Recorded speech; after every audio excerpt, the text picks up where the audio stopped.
Moi, je m'appelle Aboubakar Sidiki Kanté, directeur des ressources humaines de la société Énergie du Mali. Alors, sur votre intervention tout à l'heure par rapport à la nécessité de la formation professionnelle du personnel.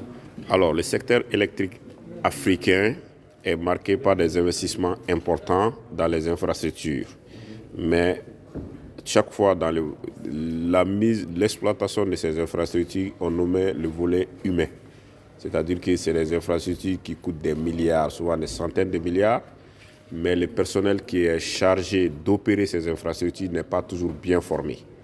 Donc nous avons dit ici à ce congrès de l'ASEA qui regroupe toutes les sociétés de l'extérieur d'Afrique qu'il faut veiller désormais à réserver une proportion de 1 à 5% des projets. Le bon temps est réservé au projet pour former le personnel qui est chargé d'opérer les investissements, qui sont des installations et des infrastructures. Justement, par rapport à ces investissements-là, sur la formation du personnel, vous disiez tantôt qu'il faut aussi miser sur l'investissement au niveau des infrastructures de formation, puisque vous disiez tantôt que c'est un éléphant blanc, l'ingénieur ou bien le technicien qui est formé au niveau de vos entreprises. Tout à fait, parce que quand on investit dans des équipements, par exemple, je prends l'exemple d'une centrale électrique, ça coûte des centaines de milliards. Et après, la personne qui forme, quand on forme des opérateurs de cette centrale, ce n'est pas dans les salles de classe, c'est dans les installations en grandeur nature pour faire des simulations. Ça veut dire qu'il faut disposer dans les centres de formation des mini-centrales, des mini-réseaux pour qu'ils pratiquent. Maintenant, comme l'équipement de formation, par exemple pour une centrale qui a coûté 100 milliards, pour mettre 1 milliard dans la formation, on va dire que c'est trop. Parce qu'on ne veut pas acheter d'équipement. Maintenant, on prend des électriciens sur l'État, on les met sur ces centrales de 100 milliards, ils finissent par les casser. Tout au moins, ils les opèrent avec sans exploiter toute leur potentialité. Donc ça devient des éléphants blancs. C'est-à-dire que nous avons partout dans nos pays en Afrique des gros bâtiments, des grosses infrastructures, mais qui ont une rentabilité très faible parce que les équipements ne se reproduisent pas tout seuls, il faut des êtres humains en capacité de le faire.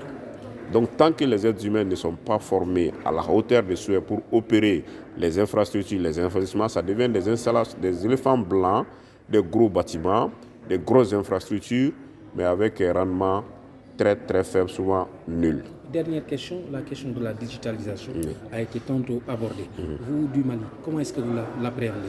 Alors, la digitalisation, aujourd'hui, c'est un chantier dans nos sociétés d'électricité. Je vous donne un exemple. Aujourd'hui, au Mali, la Société nationale d'électricité, qui est Énergie du Mali, encaisse beaucoup plus par voie de mobile money que dans nos caisses. Donc, pour vous donner juste un exemple. Donc, la digitalisation est fondamentale. Demain, c'est tout pas passer par ça. Mais ça a des risques parce que dans nos pays, on n'a pas toujours les réseaux Internet qui fonctionnent correctement. On n'a pas les réseaux téléphoniques qui fonctionnent correctement. Donc, surtout comme un pays comme le Mali qui fait 1 240 000 km², donc c'est très vaste, avec des zones très sous-peuplées. Il y a des vrais défis en termes de digitalisation. Moi, aujourd'hui, en tant que DRH, il arrive que dans certaines contrées du Mali, on arrive même à payer les salaires des gens grâce à la digitalisation parce que avec le facteur d'insécurité qui gère, il est même souvent risqué pour les gens d'aller dans les banques et autres. Donc la digitalisation est fondamentale pour l'avenir de nos pays et de nos sociétés d'électricité à travers d'abord le paiement électronique, mais aussi les systèmes de comptage intelligents qui font qu'on n'a plus besoin d'avoir des releveurs qui font les tours des foyers pour aller prendre l'index des compteurs. On peut relever les compteurs à distance, les facturer à distance, les envoyer à distance et les clients peuvent les payer à distance.